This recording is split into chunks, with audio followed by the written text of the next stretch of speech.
83% of food in Bermuda is imported from overseas. We could not sustain our island if the oleander stopped coming. At the island school in Eleuthera, they are faced with similar problems like infertile land and needing to feed their animals. They have a solution where they look at food as if it's a cycle. Once you eat, you have to start the cycle over again. They start by splitting off the wasted food into two groups, one for pigs and one for biopods. The pigs are eaten and added right back into the cycle, but the biopods have other uses. They feed chickens, which give eggs, but are also eaten. They also feed the aquaponics center, which grow plants that are harvested, and also has fish, which are eaten. This cycle continues and could sustain for a long time. In Bermuda, it would be our lifeline.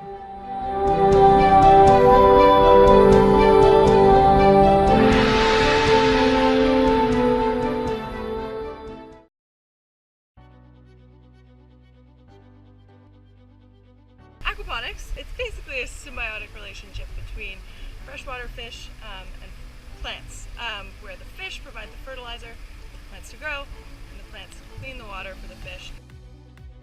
Our next research is looking at crop diversity, so we're looking at what we can grow considering the weather variations that we do get here, because we get extreme weather events here from hurricanes to also extreme heat, so we've got to find out what crops and varieties we can grow at each point in time, considering we're trying to increase food security.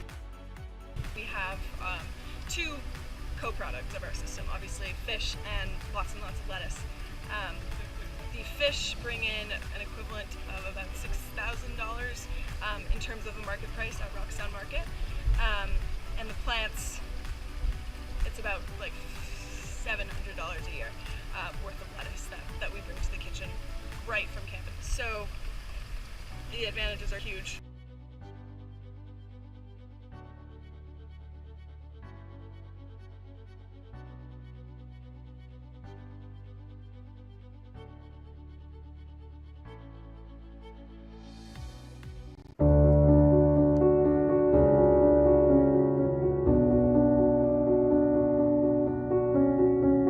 So at the moment we're just putting together the biopods. So these are all made from old pallets that we've collected from around the island. The biopods are used to collect black soldier flies that break down our food waste that we can't give to the pigs here on the farm. It's really good because it provides a protein source for the chickens when the larvae crawl out and they drop into the floor of the farm for the chickens. We also hope to harvest the larvae and provide through tilapia in the aquaponics. So it's providing a lot of different food sources. It's a really good method to break down the food that we can't give to the pigs. And yeah, it's working really, really well. It's a no waste product. It's made from all recycled timber. And at the moment we've found it really successful on the farm, so we're hoping to have up a big system and just use one box a day, so we'll have 30 and then rotate it each month. So that's the project. Of course. The basic term of food security, if you're looking at it from the UN or other people, it's the state of having reliable access to sufficient quality and affordable nutritious food. The problem with that we have here in the Bahamas, along with many other islands, is we are deemed to be a small island developing state. The Bahamas, the bigger problem that we have in the Bahamas is over 90% food insecure. So they spend over $1 billion on food imports every single year. So food security for us, it's as an island and as well as a school, it is one of the utmost important things that we need to basically change. The UN FAO have also turned around and say this is one of the biggest challenges that the world is going to face in the future. By 2050, we're supposed to have an extra 1.5 billion mouths to feed. If you look at the number of people that are going starving in the world today now, and obviously our agricultural techniques, we're going to need to really seriously start looking at how we produce food on islands to become self-sufficient.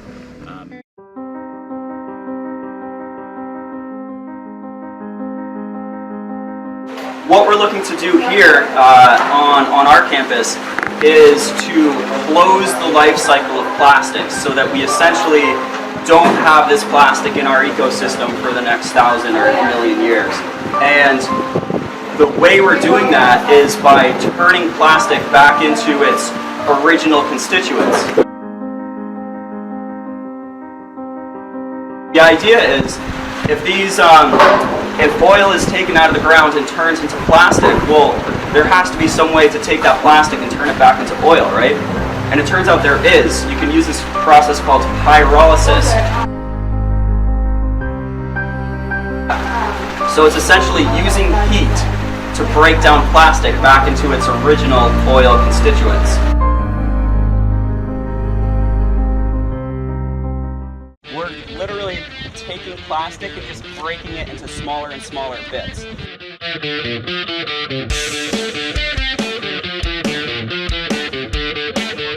Pyrolysis is heating up enough so that we're just changing the plastic, breaking the bonds to turn it into a completely different set of molecules. So the way we do that is with this makeshift reaction vessel right here. Before you guys got here, I loaded up little bits of plastic inside this reaction vessel and then sealed it. So we're gonna put this in a fire, and the fire is gonna heat the outside of this reaction vessel, and in turn it's gonna heat up the plastic inside that's right here. The plastic is gonna melt from the heat, and then it's gonna vaporize, turn into a gas. The gases will bubble out of, through this pipe and out of the water. Okay, it looks like we just got a lot of bubbling start. Yeah, so do we start to see the oil on the surface of the water? Let's see if we made fuel.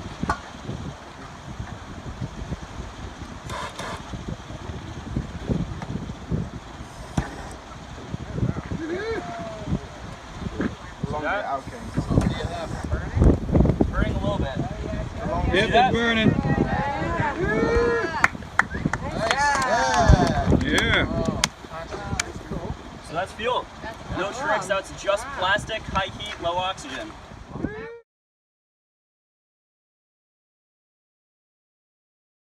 So lionfish are native to the Indo-Pacific region, but they're great invaders of reef habitats. Anywhere from 1 foot to 1,000 feet, lionfish are really good at invading, and they love to prey upon the different species and biodiversity that inhabit a lot of the reef structures that we find in areas like the Caribbean, particularly juvenile species of super important like snappers and groupers that are really popular to get exported out of this area.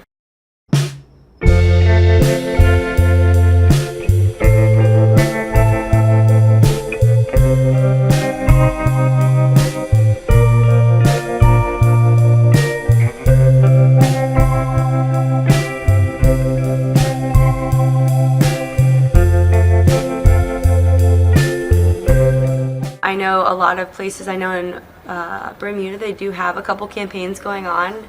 I know the one here is You Slay We Pay, so they're just trying to get as many people to help hunt lionfish and help take them off our reefs and help restore our reefs to its natural ecosystem that it was before the lionfish got here. I guess the overall goal is just to help population growth, just gaining knowledge about turtles, how old they are, we can't really tell, but how healthy they are, what they're eating, stuff like that just helps us gauge how the population's rebounding and what they're doing to adapt to the changing environment, changing climate, stuff like that. So we're doing a couple of different studies. What we were doing yesterday is a part of a 6-year long so far tag and recapture study. So basically we're just trying to see if turtles are staying within their creeks, are they moving throughout different creeks, and that helps to kind of get a basis on where the turtles are to help with conservation. Yeah, and turtles are endangered, as you know. In 2009, they created this law, it's Turtle Ban, which inhibits anyone from having turtle items of any kind, so the shell, the meat, the eggs, nothing, that's all illegal.